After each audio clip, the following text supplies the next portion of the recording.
Hello, I am Beau. And I'm Aaron. And this is Old Games Plus Episode 8. Yeah. We're on Episode 8 of our first season, Imperfect Works, covering Xenogears.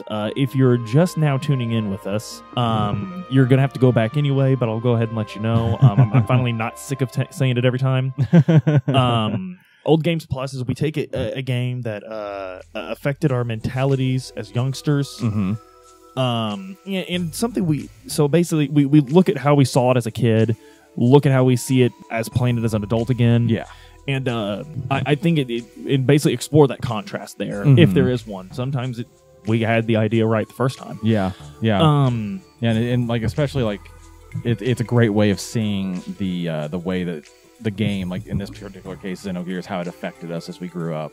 Yes, because these games did impact us. Yeah, a lot. And the more and more we talk about it, and the more I play the game again, the more I'm realizing, like, holy shit, it is a lot. Yeah, that I took absolutely. From this game without ever even knowing it. And it's something I think we're both very grateful that we played it, because definitely, yeah, because it. Like, we said this in an earlier episode, but, like, the exposure of stuff like Xenogears and a little bit later on, like, different anime, that really helped guide us out of the trap that is the Midwest for some people. Very much, we were very much on the road to redneckery, absolutely. Yeah. And now we get to be a redneck ironically, so that's good.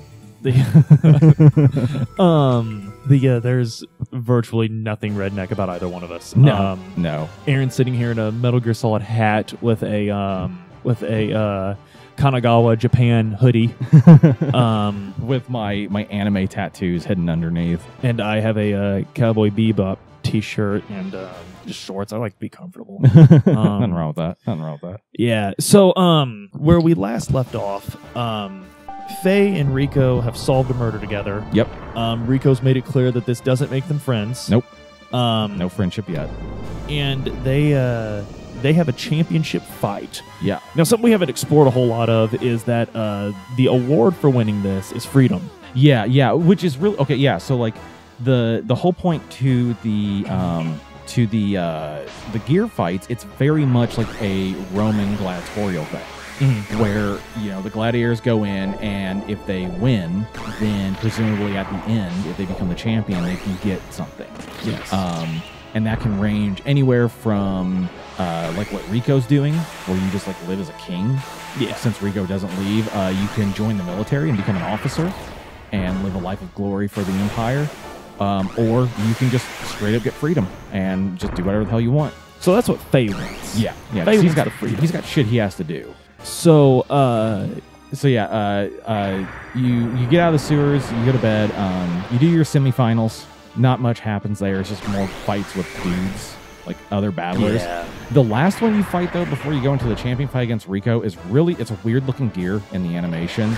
It looks like, Vector Man. Looks like Vector Man, only silver. It does look like Vector And it's Man. like the only unique gear outside of named characters, and it's odd. Right. But you win all those fights, which is really cool, easy. No worries there.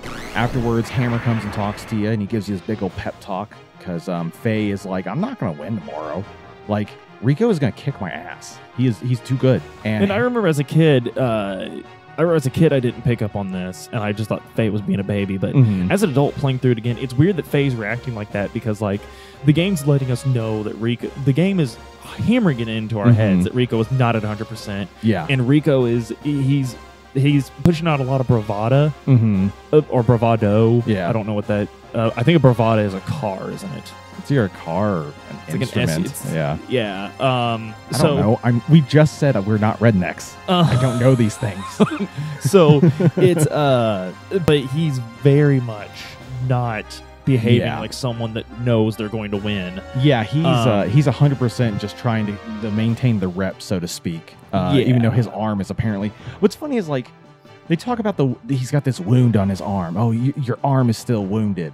And, like, we see him, like, climb ladders and shit, and it's okay. But, like, the way they talk about it, like, I expect his arm is, like, hanging on by, like, 3 tendons and a prayer. Yeah.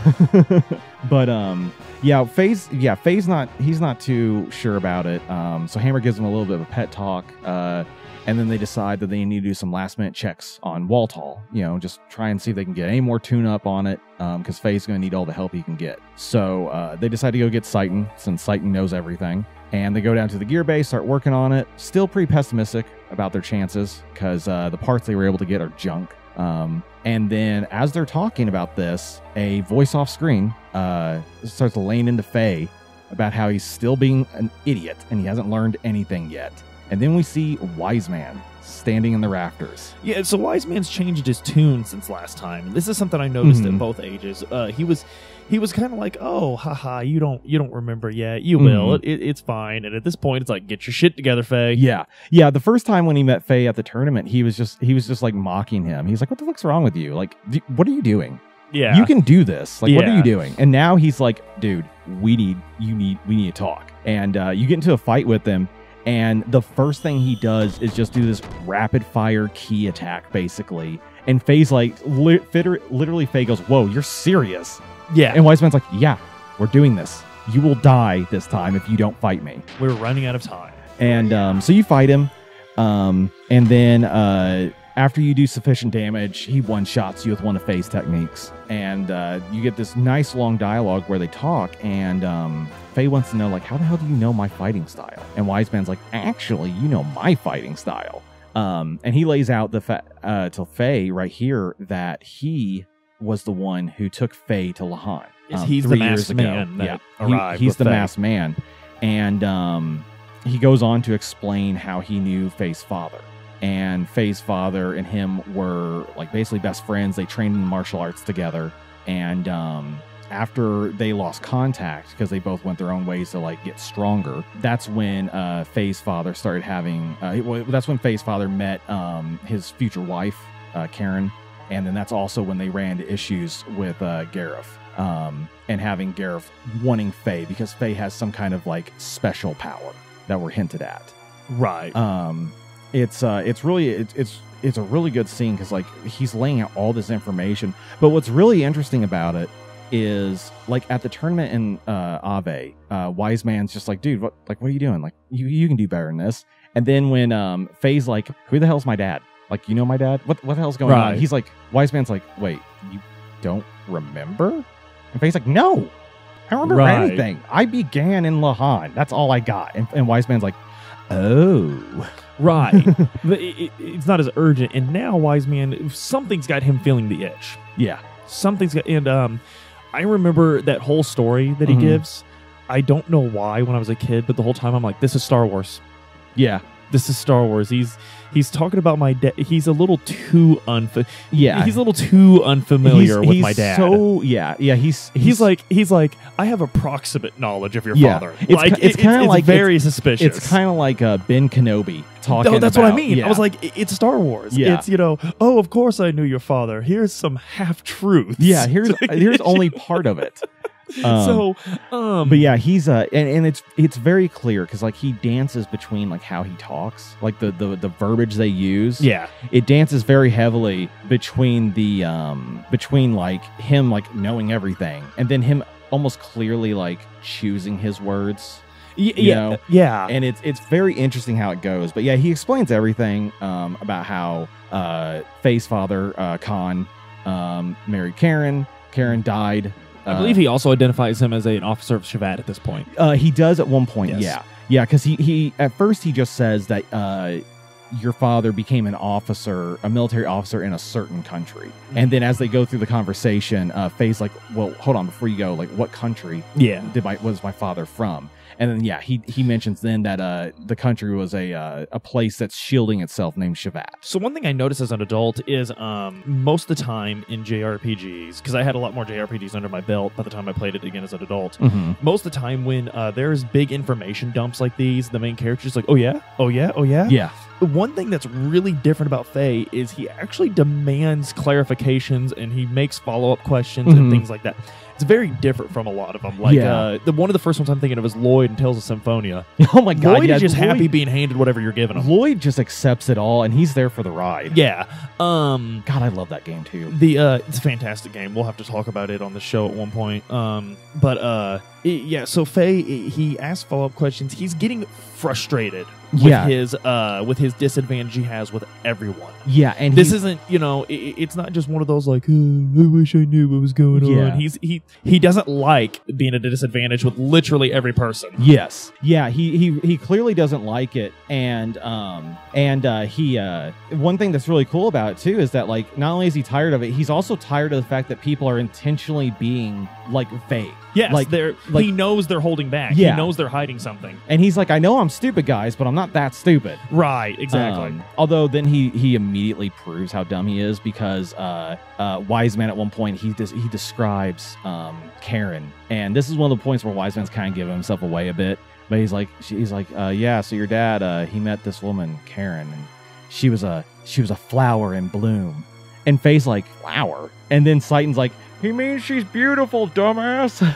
Yeah, it's like, God damn it, Faye. This is why we talk down to you. And I think that may have been like a translation thing. It could have been. I think that may have been because I think maybe it was one of the points when they were trying to make more literal translations, and literal translations from Japanese to English are exceedingly difficult. They are exceedingly difficult, and they don't work. Yeah, oftentimes they don't. Don't write like that. Yeah. We don't express ourselves like that. We just flat out don't. One that's very common if you see direct translations is they'll be like, please look forward to the next episode or something. Yeah. Like, we wouldn't say it like that. Yeah. We would be like, tune in next time or something like that. Yeah. Well, that and like, the Japanese remain like a conversational politeness, but we Americans, we tend to energize everything. As far as I know. Yeah. As far as my knowledge goes. But so he dumps all that on Faye, and then he pieces out, leaving Faye with yet more questions that he has to find answers to. The only thing he really got out of that is that both of his parents are supposedly dead. He got their names, and he got the name of a country he's probably never even heard of anyways. Right. So after that, the next day comes up, and it's time for you to fight Rico. The fight goes down just like all the other Gear fights. Very straightforward, very simple. He's not particularly hard. He's not. However, one thing that they do not tell you, and it shocked the hell out of me because I'd forgotten, is that the fight with Rico is actually a 3-round bout. Yes. And all the other ones were 2 rounds. Yes. And so, like, I dominated him the first 2 rounds. I was like, man, I remember this fight being so hard. Like, what the hell is this? And then the 3rd round happened, and Rico actually was, like, kicking my butt. And I had to, like, really, like, work to keep myself alive and to win it. And I was like, what the fuck? I was like, you didn't even tell me. Like, you sons of bitches. But you found it. You found a way. Yeah. I managed to beat him. I just abused my ether bullets and risked overheating. But, you defeat him. Faye gets to become the champion. We get a cutscene where Rico's kind of almost like muttering to himself as he goes to see his gear. Yes. And he basically tells his gear, he's like, all right, man, just hold together just a little bit longer. And what we find out a little bit later is that Rico tried to assassinate the Kaiser. Yes. During like a celebratory gear fight after the finals. His gear, quote unquote, went berserk, and he smashed it into the viewing box of the Kaiser. Yes. So now he's a wanted man. Yeah. And Faye is immediately like, that doesn't sound like Rico. I've known him for 3 days. Yeah. Faye's just like, wow, really? Like, that's like, what? No. What? Yeah. No. You mean this prisoner would do something like that? No. But yeah, so he does that, and then the Kaiser meets Faye.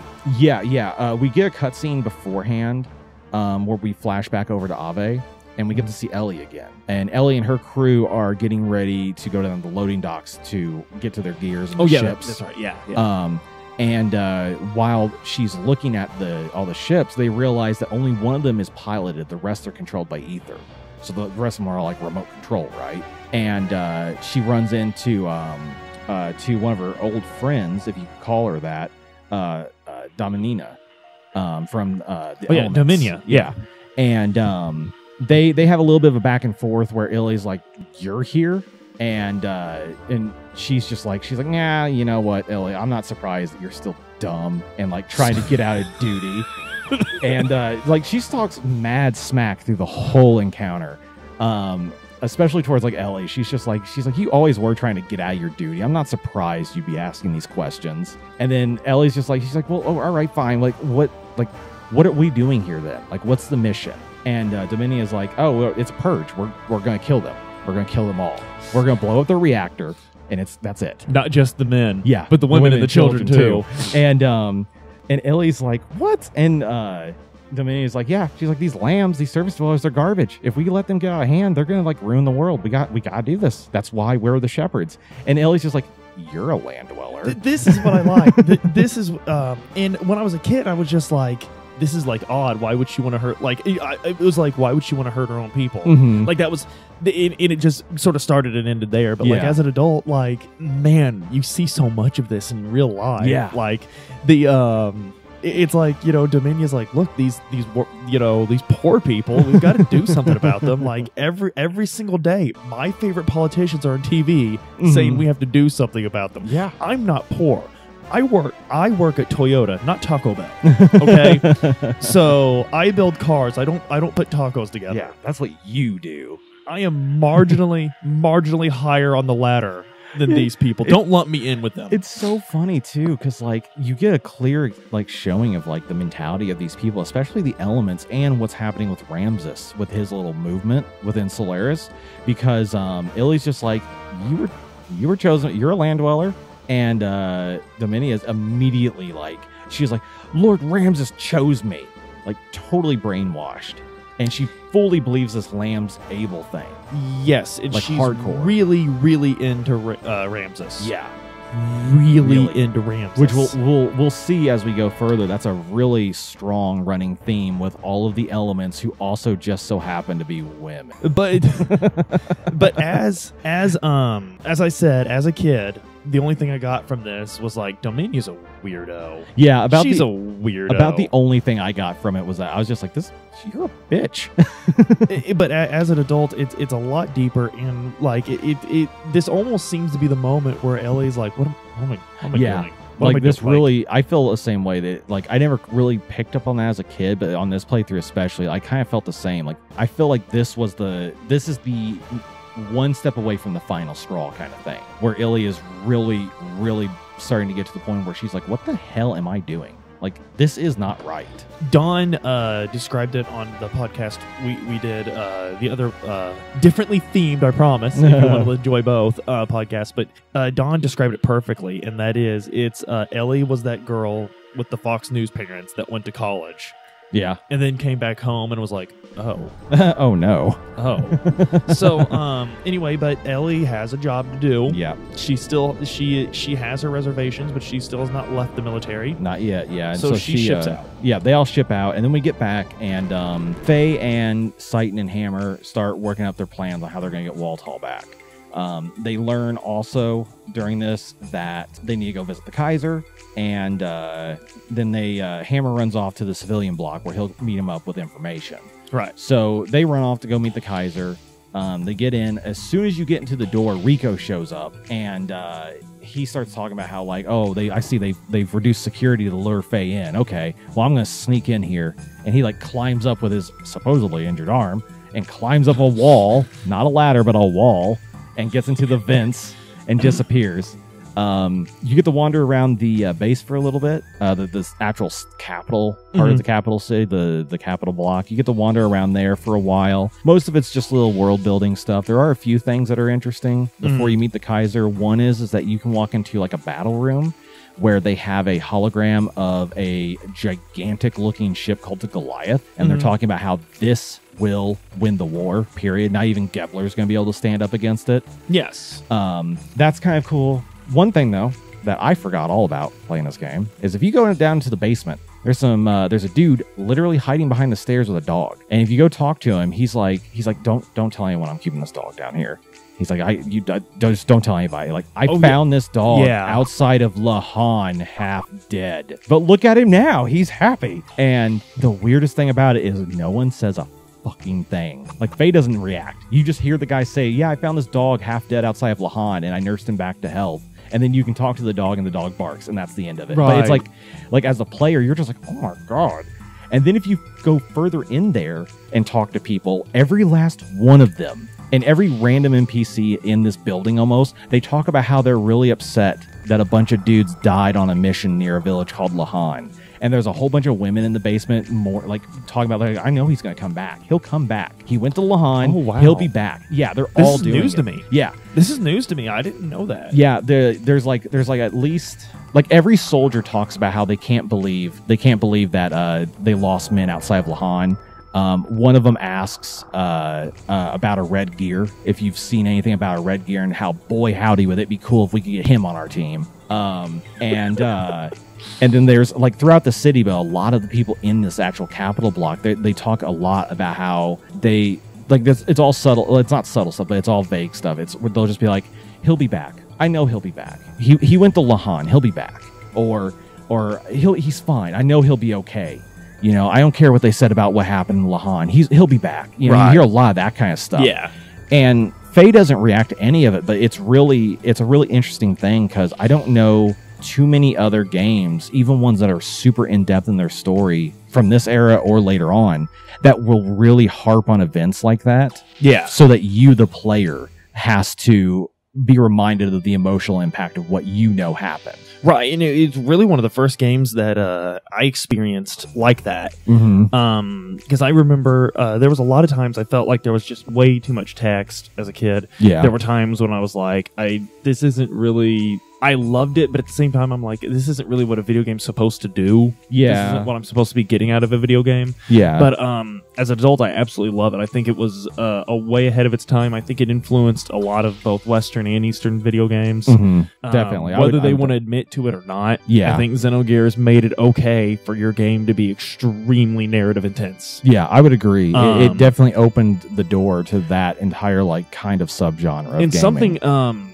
I noticed the other day, those silly little videos people put, like, where it's like a 1 minute video or whatever, Mhm. and it was the TV show Shameless, Yeah. and two characters were arguing, and it's just someone. I don't get these things at all. The person's filming the television screen with their phone, Yeah. and there's a conversation between the two characters, and one of the characters does like I believe it's what people call getting owned or something. Like, where one of the characters is like, no, that's not fair. Yeah. And the person recording is like, yeah, it's not fair. That's not, and it's dead serious. It's not like making fun of her or anything. And it made me realize something that I don't like about, like, the way a lot of these serialized dramas tell stories, and that is, these stories aren't really making points. These stories aren't. What it is because the whole time this woman's doing that, recording this thing, I'm just thinking, like, these aren't people. Yeah. These are characters on a television show. What are you doing? What are you talking about? Yeah. Why are you taking sides on a fight between two fictitious people? What it is and why are you treating it as if it's some like amazing point that this character has made? Right. It's writing. Yeah.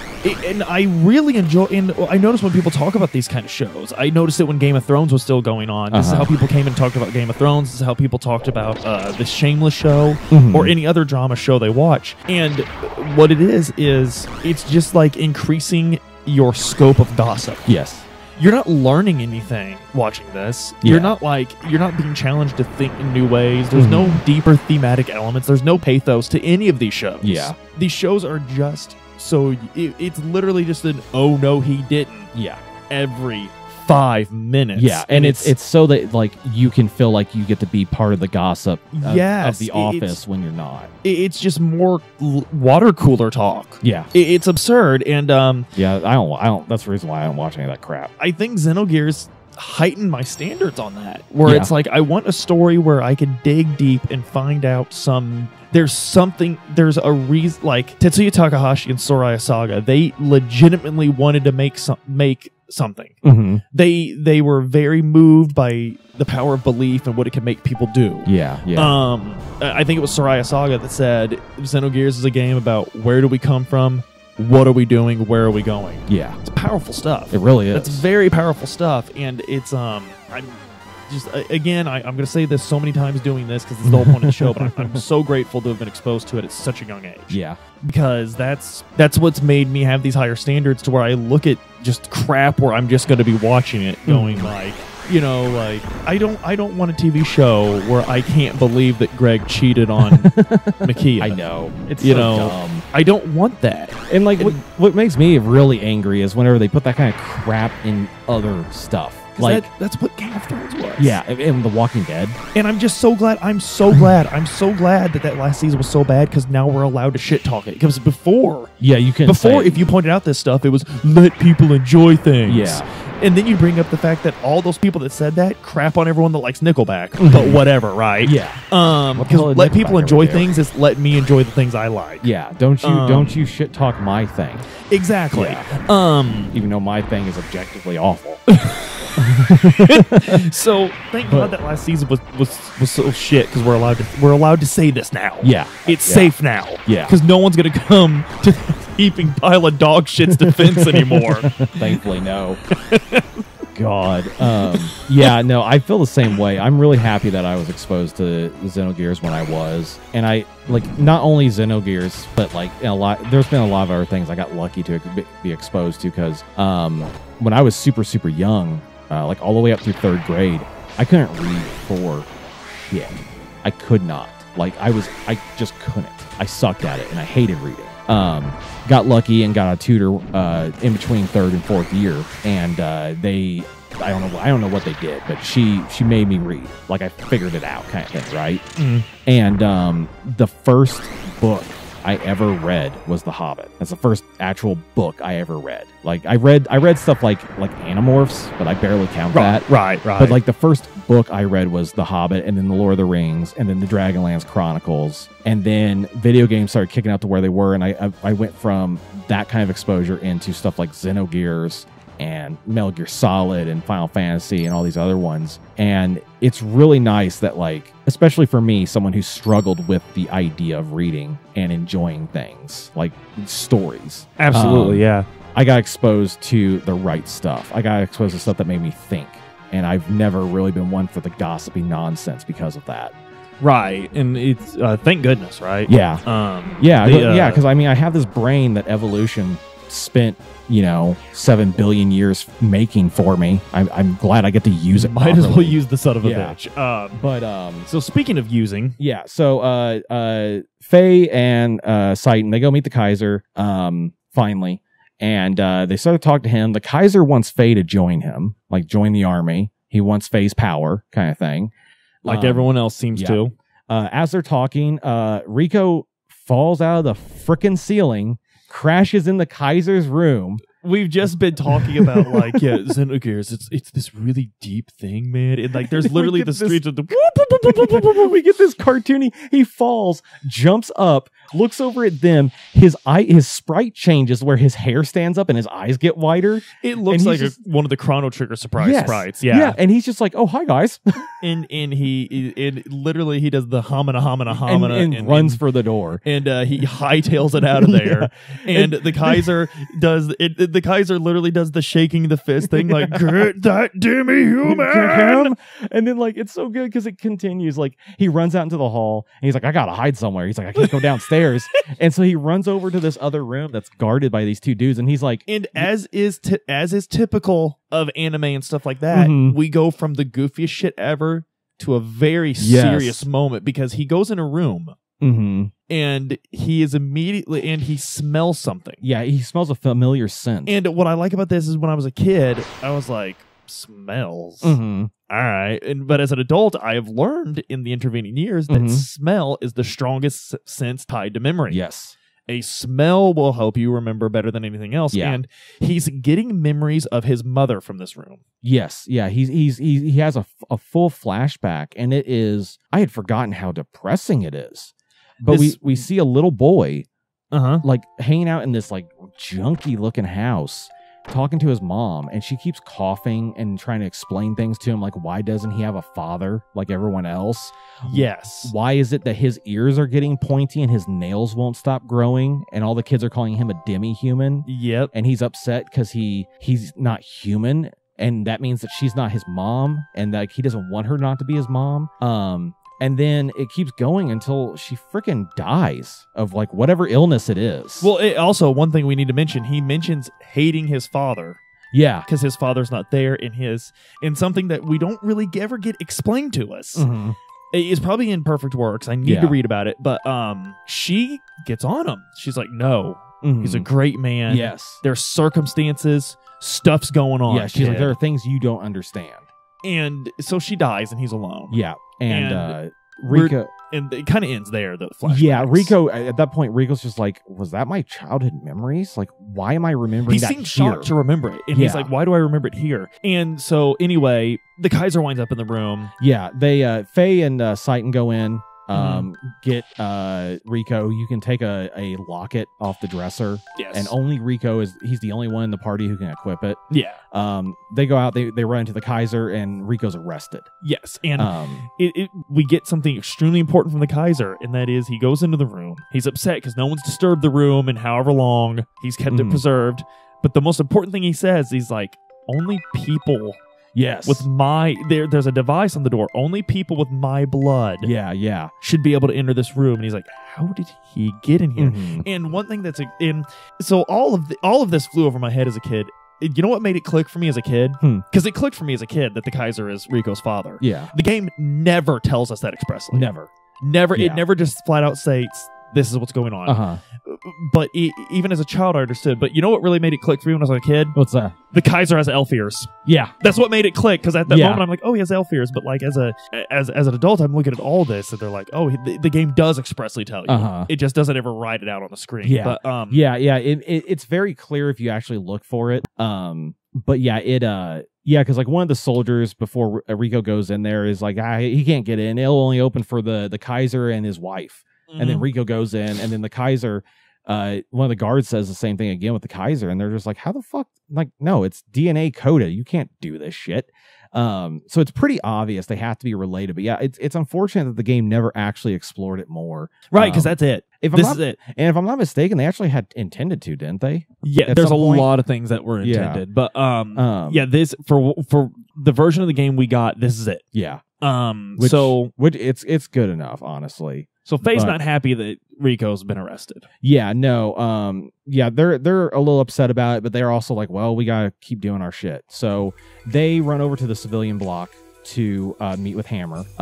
It's hilarious because they walk in, they're standing next to two guards at the entrance to the civilian block, and freaking Hammer runs over and he's like, oh, hey guys, hey, battling champion Faye and Doctor of D Block Seitan. I got that illegal information about the trains and everything that you wanted and the ways to escape from the tunnel.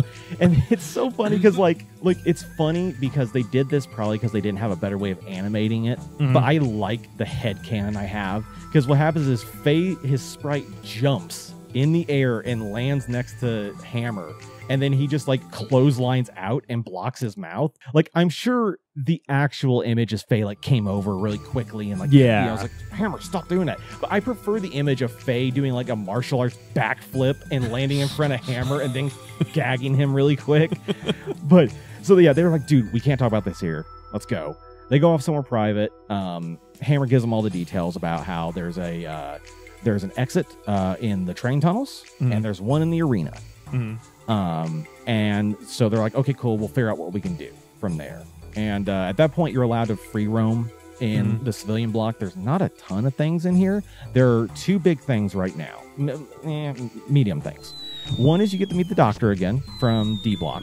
And you fall in her chimney, which weirdly enough is above her toilet. So what I really like about this is you meet this woman, and Seitan comes into the house. Oh my god, I think I know exactly what you're going to say. Yes. And Seitan immediately is like, oh, Faye, you know this woman? Yeah. And Faye's like, yeah. And before Faye has a chance to explain, Seitan's like, Faye, did you? Don't tell me. Did you? And he heavily, and like, so the moment Seitan, for whatever, it's just one of those things that was probably a weird translation thing. Yeah. But it's like the moment Seitan's like, wait a minute, you knew this woman, you know this woman, Faye, did you have a one-night stand with this woman? Like, it's like the only purpose a man could possibly have for speaking to a woman is to have slept with, man, is to either sleep with her or to completely rip on her cooking.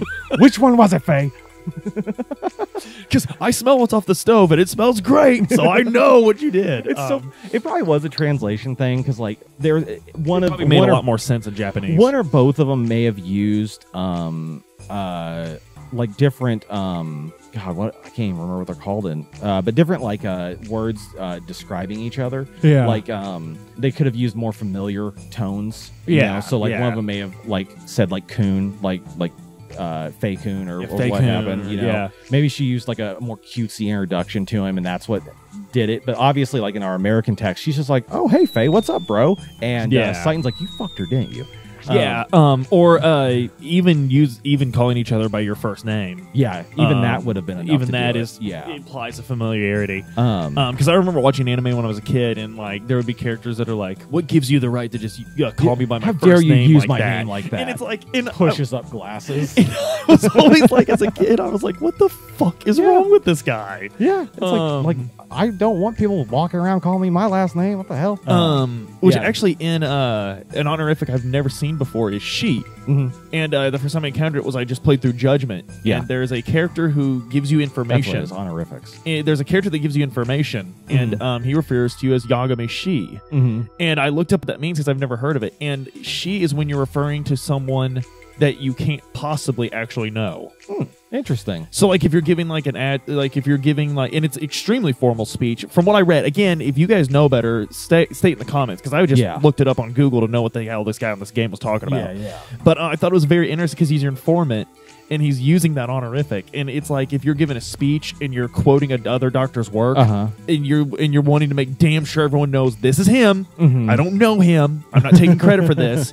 You say that. Interesting. So it's kind of interesting that your informant does that. Sort of a Yeah, he's like, I don't actually know you, but this is what I heard. That's actually really cool. That's a nice subtle touch right there. Yeah, you learn a lot of stuff. But anyway, but yeah, you you can see the doctor again. You talk to her. You have that little moment. The only other moment in this that's really good is Faye's like, he's like, oh yeah, you know, this here's Saiton. He took over your responsibilities in D block, and he's the doctor there. And she's like, and you're not there? She's like, how dare you? Yeah, how dare you abandon them? Who's going to treat their wounds now? And Saiton, we get a full blown text image change. He's looking down. He's just like, I apologize. I have no excuse. He's like dishonored in this moment because he's like, I gotta admit to you, I usually have the upper hand with women. I've dominated my wife for several years to make sure I'm always on the business end of this. And boy, howdy, I don't like this at all. From one doctor to another, I am sorry. But after that though, you just kind of chit chat and then you can leave. She gives you a knock code to go back in her door anytime, which is weird as hell, but sure, because she's not really let in on the conspiracy. Yeah, and you don't really need her. No. But you leave, and then the only other thing that happens in the civilian block right now, we actually talked about it briefly in last episode. This is where you run into Big Joe. Oh, that's right. Yeah. He's standing outside of the Wildcat Bar, blocking an alley, and that's where he scams you. He takes 5,000 freaking gold. Yep. Little son of a bitch. Yep. And then what's good though is he immediately runs off, and Faye and like Joe is like hyper sped up when he runs off, and then Faye's like slow motion, and he's getting like a puff huff text thing, and then Faye just hands on hips. He's like, boy, that guy's fast at running away. It's just so good. Like, it's such a weird interaction. That's one of the best things about Joe. The best part is, like, we find out through Perfect Work that there's a reasonable explanation for all the shit about Joe. Everything. And, like, I really need to read the part in Perfect Works where it talks about all that, because, like, the last time we ever see Joe in the game, I really want to know the 100% full backstory on that crap. Yeah, there's, So yeah, you get to do all that, and then you head back to the prison D block. When you get there, you learn that Rico's going to be executed, and Faye and Saiton decide to speed up their timetable on escaping. So instead of waiting, they're going to do it tonight because they're going to save Rico. Right. And the way they're going to do that is they're going to sneak in via the train tunnels, and then they're going to get into the arena, and Faye is, quote, going to go wild with his gear. And Faye, that's not a good idea, actually. I really like how Faye went from My favorite quote when he does something like that is when he's at the northern border and he's like, "Time to raise some hell in my Weltall." Like one thing I really think now as an adult is that Faye definitely has borderline personality disorder, like I do, because he goes from moments of extreme melancholy, sometimes for reasons, sometimes just because he's sad right now, to extreme unreasonable confidence in what he's going to go do, and he is always between those two. And honestly, I think, because the thing you hear a lot on the internet is, why does do I really believe that all these people have these mental illnesses? Are they, everyone just says they have them. They don't really have them. Blah blah blah. Yeah, I think people have always had them. Yes, I think it's just something that's always existed, and like I think we were raised on because our parents just weren't equipped to handle that. No, because their parents didn't give them the tools they needed to handle that. But I think through the media we were exposed to, because growing up in the 90s, anything you were enjoying was probably made by someone that was extremely mentally ill. Yes. And they themselves hadn't been given healthy means to work that out. So they use their art to do it. First thing that comes to mind when you think of, 90s art, Kurt Cobain. I know you're not a big fan of Nirvana, but that's a huge one. We it's a great example of it. It's a great example. This is a guy that never got the help he needed. No. That's what Kurt was. So he did what a lot of people had to do and what a lot of people still have to do, and he turned to all the wrong avenues. He started with his art, which was a good thing. But then his art was taken. He genuinely felt his art was taken from him, and he was losing control over it. So he turned to eventually drugs and stuff, and it's literally one of the most tragic stories. It really is. In rock and roll, I may not like the band or their music, but it is really sad that Kurt had to kind of face his demons alone like that. Anno from Neon Genesis Evangelion. Another great example. And so in Xenogears, I don't really know much about Tetsuya Takahashi or Sora Saga's personal lives with mental illness, but this game is full of this. So they either themselves, I would say, have to suffer from it, or they have known people who have, and therefore understand kind of more the truth of it than like what the older generations did. So anyway, Faye he gets up there and so they Rico's doing like a trial by combat or something, isn't he? Well, so what they're gonna do is a trial by combat. So they decide they're gonna sneak in the tunnel. You have to jump on a train, which is kind of a cool little platformy thing. It's a cool little platforming thing, but it's also a pain in the ass. It can be, especially when you were young. I remember when I was a kid, having to redo it over and over and over because I kept missing the train. I did it when I recorded for this. I mean, I did it first try, so I'm guessing I was just a dumb kid. Well, looky here. So you jump on the train, and then you have to jump from the train cars to the next train cars because the whole thing is falling apart, and it's just disconnecting its cars. Yeah. But you get through it, and then you jump off the train, you get into the ventilation ducts, and you start sneaking around. You end up in a warehouse area, and you can go through the vents there, and you start looking at all the different little places through the vents. And you get little peeks at what's happening. Some soldiers are talking. There's this one soldier fiddling with something at his desk. There's another soldier like sneaking something. Like, they're all being weird. Eventually, you get to where you get a key, and you can go through there. One of the soldiers was hiding money, and you can take his 100 gold like a jerk. And then the other soldier... I do it no matter what, but as an adult, I feel bad. But as a kid, I'm just like, 100 gold. I don't feel bad about the 100 gold in this one. I do now as an adult feel bad about the freaking the innkeeper in Final Fantasy VII. That you still like 700, his 700 gold gil. And he flat out tells you it's like his life savings and everything depends on that. That one I feel rough about. He's in the slums and he's poor. Yeah. But the best one in this though is the guy who's fiddling with something at his desk. If you go in that room and go and search the desk, you find a mini gear, basically a gunpla. Is what you find. And it's just like, you're like, oh, cool, gunpla. You don't even have time to turn around. Because as soon as you grab it, the door opens and the guy's like, man, I almost forgot it. And then he looks, he starts to go in the room, and he stops, backs up, looks through the window, and he's like, oh, no, not my super ultra limited special edition rare color variant. And he like lists off this long that you barely have time to read it. And he's like, blah, blah, blah, ultra rare, super, like ultra mega mini like gear that I was planning on putting in my glass cabinet when I got home. Thief! And then like Faye like looks around really quickly, and then the guy charges you, and you're put into a forced battle with him. So not only did you steal this guy's hyper rare gunpla, you murder him. And that was 100% optional because you don't have to steal that thing. But I murdered him and 3 of his buddies, and then I looted their corpses for like an ether boosting ring. Jerky. I know, yeah. Like, it's so rude, but I love moments like that. I love that games. your analysis of that is that it's rude. It's so rude. Yes. It's just it's a bit uncouth. Yeah, my bad. A proper English gentleman would never have done that. Never. But yeah, so you do that. You get through there. Eventually, you do make your way into the gear hangar. And when you get to there's like a whole bunch of military gears chilling. There's a repair droid, a repair gear chilling. You can go talk to it and buy some parts. And this is one thing I like. I never, ever, ever picked up on this as a kid, ever.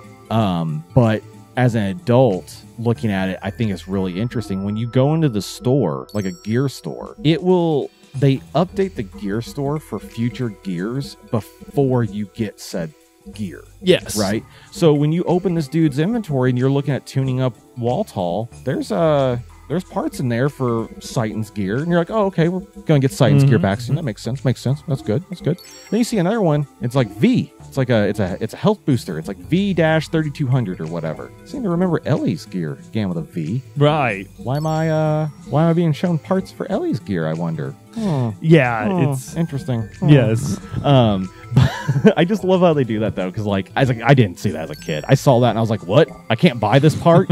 Dumb. I'm gonna buy another 4 extra armor plus 3s though. I'm gonna buy these bad boys. Ah, crap! I forgot to tune up. I gotta go back in the menu, refuel my gear again. Yeah. Oh my god, I had that happen on this playthrough when I was recording this little bit of footage, and I was running through. I went to go talk. Oh my god! So like I was in the wildfire bar. And first off, that bar is awesome because there's this one soldier just sitting there talking about how adorable this kitten is that's sleeping in a chair and won't get up. There's a random thing that we never get explained. There's a kid running around in there from the dragon tribe. He has a tail and he's like short and dragon-esque looking. And he says he's from the dragon tribe. Yeah, he's like we never see him. Yeah, when we grow up, we become something incredible. Never hear about the dragon tribe again. Never get to see what's incredible. It's like it's one of those things. It's like, boy, you ought to see it. Yeah, like you just wait. Gosh. You just wait. This too. You get to I went in there and like you get to mess with the jukebox. Jukebox doesn't work yet. The CD's broken in it. No, but the one you get from Joe. The one you get from Joe replaces it, but you don't get that one yet. Right. That you get that a little bit later, and then you have to go back. You have to remember to go back there, because if you don't remember to go back there, you literally lose all your money. Right. Like you literally lose it. Like you have to trust Joe and head back there for that special thing. but yeah, you like when I was talking to that stupid jukebox, I was like, oh yeah, it sounds like a literal broken record. This is wonderful for my ears. And like I was like trying to exit out of it really quick, and I accidentally reactivated it and had to go through the dialogue again. I was like, damn it! And I did it like 3 times. It's a Pokemon Center. Yes, yes. It's so frustrating. And like I did that, and like then I got mad because the waitress ran into me and got mad at me for being in her way. Like, how dare you, woman? I'm in the corner next to the jukebox. It's not my fault. You can't. You're serve a not drink. even on your way to a table. Yes. Like, how dare you? How dare you, woman? But no, I don't know. I love that little. I hate the menu stuff, but I love those little things in the games. Yeah. But yeah. So, anyways, you get done with the gear shop, and you know something's getting ready to happen because there's a save point. There's always a save point in these games, right? And so you save, and the next thing you're getting ready to go do is to help Rico in his trial by combat in what's supposed to be an unwinnable battle. But that's actually where I quit recording. So, fun fact, I'm leaving it on a cliffhanger this time. Oh, I mean that works perfectly. Like perfect, yeah. Yeah, that absolutely works perfectly. So as you can see, we're getting to we're starting to get to the really good stuff. Yeah, like Xenogears. Kind of like what happened. The game really picks up after Nortoon. Yes, it really does. Really does. It's kind of like what happened with when we sided with Bart and we're gonna go rescue Margie and all that. Like how everything is ramping up. That ramp up keeps going now. Which that's still tentatively the plot of the game. Yeah. to get back and join up with Bart. Yeah, we're hoping to find out what, like, Faye is just hoping to find out if Bart's still alive still. Right, because he has no idea. Yeah, as far as he knows, Bart may be dead, but he doesn't want to believe that. Not of his bro. Right, because they're best friends. He's known Bart for 2 weeks. Yes, 2 weeks. So they're best friends. Yeah. And, you know, Faye took a little detour in Nortoon. You know, got to know a few doctors. Yeah. So they're not going to leave without Rico though, and like Aaron said, this just sort of keeps happening in Xenogears. Yeah. You get on one direction, there's a setback, and they get it going on another one. And it's a lot of the criticism of Xenogears is actually its pacing. I don't see anything wrong with the pacing. I don't either, because like every time you have these like pauses and resets kind of thing, you learn a little. Each one of them gives you something else that's a part of the puzzle. Right. You don't even know you're solving yet. And it's a great way to introduce characters. It's much better than like a much more forced like character introduction, right? You know, so I don't get the criticism on that one either. I love the pacing of Xenogears. I think it works beautifully. It's dissimilar to other JRPGs, but that doesn't make it bad. No, but that's also probably why it gets criticized. Right. It didn't follow the mold. JRPG fans, especially back in the 90s, really, when they bought a game, they really wanted it to be this. Yes, they wanted something. They wanted a very specific thing out of it, and they were a little upset when they didn't get it. Yeah. Definitely, which I think is the wrong way to look at anything. Yeah, really. I think that's probably why all the JRPGs I own physically are all the ones that kind of broke away from that a little bit. Legend of Legaia, Xenogears, Legend of Dragoon. Oh yeah. Yeah. The only ones that really are very much a mold focused kind of thing are the Final Fantasies. But even then, in between those, like 7, 8, and 9, I think it's okay to follow a formula when you're the one that wrote it. Yes. You know what I mean? Yeah. Like when you're the innovator, I think you're formula. Allowed. Yeah. Well, that and like Final Fantasy, they do a good job of, they have a formula, but it was still different. Each game was different, like completely. It had a formula, yeah. It had the Final Fantasy formula, but they still made it different each time. So it wasn't like regurgitated, like the same thing over and over and over. Folks, until next time, you know where the relevant links are. They're up under the up under the video or the podcast, however you're choosing to enjoy this. I think most important advice I could give you is I don't know, I'm trying to pick something out from this from what we just discussed. Hang on, give me a minute. Don't fraternize with the doctors in the cell block. Yeah. Don't sleep with your care provider. That's not a good. And don't assume that someone slept with their care provider just because you notice they're opposing genders. And if they did sleep with them, none of your business, man. It's none of your exactly. It's none of your business. Faye vaporized the boobies he wanted to see. He's got to find other boobies. If you took a job as a doctor at a cell block, by thunder, you should be there every day. All right. Yeah. You don't play hooky. Damn it, Satan. Just so you can emotionally manipulate an 18-year-old boy. It's literally the only time he's felt shame in his entire life. That one moment. Because he broke the Hippocratic Oath. Which doesn't apply to Faye. He's broken that. It doesn't apply to Faye. That's like a kendo stick under the wrestling mat. That's nothing. Like, he breaks that every time he looks at it. So anyway, guys, until next time, this is the Don Rom crew signing off. Yep, see you then.